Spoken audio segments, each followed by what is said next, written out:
ഗാന്ധിജിക്ക് മുകളിൽ സവർക്കറെ പ്രതിഷ്ഠിച്ച് പെട്രോളിയം മന്ത്രാലയത്തിന്റെ സ്വാതന്ത്ര്യദിന പോസ്റ്റർ.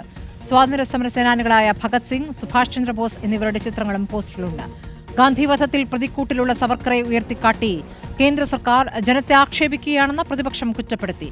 പെട്രോളിയം വകുപ്പ് സഹമന്ത്രി സുരേഷ് ഗോപി മറുപടി പറയണമെന്ന് NK പ്രേമചന്ദ്രൻ MP ആവശ്യപ്പെട്ടു. പ്രധാനമന്ത്രിയുടെ സ്വാതന്ത്ര്യദിന പ്രഭാഷണത്തിൽ RSSനെ പ്രശംസിച്ചതിന് പിന്നാലെയാണ് പെട്രോളിയം മന്ത്രാലയത്തിന്റെ വിവാദ പോസ്റ്റർ. സ്വാതന്ത്ര്യദിനാശംസകൾ നേർന്നുള്ള പോസ്റ്ററിൽ ഏറ്റവും മുകളിൽ RSS സൈദ്ധാന്തികൻ VD സവർക്കറുടെ ചിത്രം. സവർക്കറിന് താഴെയാണ് രാഷ്ട്രപിതാവ് മഹാത്മാഗാന്ധിയുടെ സ്ഥാനം. സ്വാതന്ത്ര്യ സമര സേനാനികൾ ഭഗത് സിംഗും സുഭാഷ് ചന്ദ്രബോസും പോസ്റ്ററിലുണ്ട്. ജവഹർലാൽ നെഹ്റുവിന്റെയോ മറ്റു നേതാക്കളുടെയോ ചിത്രങ്ങൾ പോസ്റ്ററിൽ ഇല്ല. സ്വാതന്ത്ര്യം ഇവരുടെ സമ്മാനമാണെന്നും പോസ്റ്ററിൽ രേഖപ്പെടുത്തിയിരിക്കുന്നു. ഗാന്ധിവധത്തിൽ പ്രതിപട്ടികയിൽ ഉൾപ്പെട്ടയാളായിരുന്നു സവർക്കർ. പോസ്റ്റർ ഗാന്ധിജിയെ അപമാനിക്കുന്നതിന് തുല്യമാണെന്ന് പ്രതിപക്ഷം.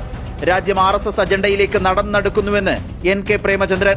ജനങ്ങളോടുള്ള വഞ്ചനയെന്ന് ജോൺ ബ്രിട്ടാസ്. സവാർക്കറുടെ ഗാന്ധിജിയുടെ മുകളിൽ തന്നെ കാണാനുള്ള ഹിന്ദുത്വ ശക്തികളുടെ ആഗ്രഹമാണ് അത് പ്രതിഫലിപ്പിക്കുന്നത്. ഇന്ത്യൻ ജനതയോട് കാണിക്കുന്ന വഞ്ചനയാണ് ഇതിലൂടെ പുറത്തു വന്നിരിക്കുന്നത്. ഗാന്ധിജിയെയും ഗാന്ധിജിയുടെ പൈതൃകത്തെയും ആ രാഷ്ട്രീയത്തെയും പൂർണ്ണമായും നിരാകരിക്കുകയും അപമാനിക്കുകയും ചെയ്യുന്നതിന് തുല്യമാണ് എന്ന കാര്യത്തിൽ ഒരു സംശയം. ബ്രിട്ടീഷുകാർക്കെതിരായിട്ടുള്ള പോരാട്ടത്തിൽ RSSന് ഒരു പങ്കും നിർവഹിക്കാനുണ്ടായിരുന്നില്ല എന്ന് മാത്രമല്ല, സവർക്കർ ഉൾപ്പെടെയുള്ളവർ അന്ന് മാപ്പ് എഴുതി കൊടുത്തുകൊണ്ടാണ് 6 പ്രാവശ്യത്തെ കത്ത് പുറത്തു വന്നിട്ടുണ്ട്. BJP നേതാവ് ഹർദീപ് സിംഗ് പുരിയാണ് പെട്രോളിയം വകുപ്പിന്റെ മന്ത്രി. സുരേഷ് ഗോപിയാണ് സഹമന്ത്രി. സുരേഷ് ഗോപി വിഷയത്തിൽ പ്രതികരിക്കണമെന്നാണ് പ്രതിപക്ഷത്തിന്റെ ആവശ്യം. വിവാദമായിട്ടും പോസ്റ്റർ പിൻവലിക്കാൻ മന്ത്രാലയം തയ്യാറായിട്ടില്ല. റിപ്പോർട്ടർ, ദില്ലി.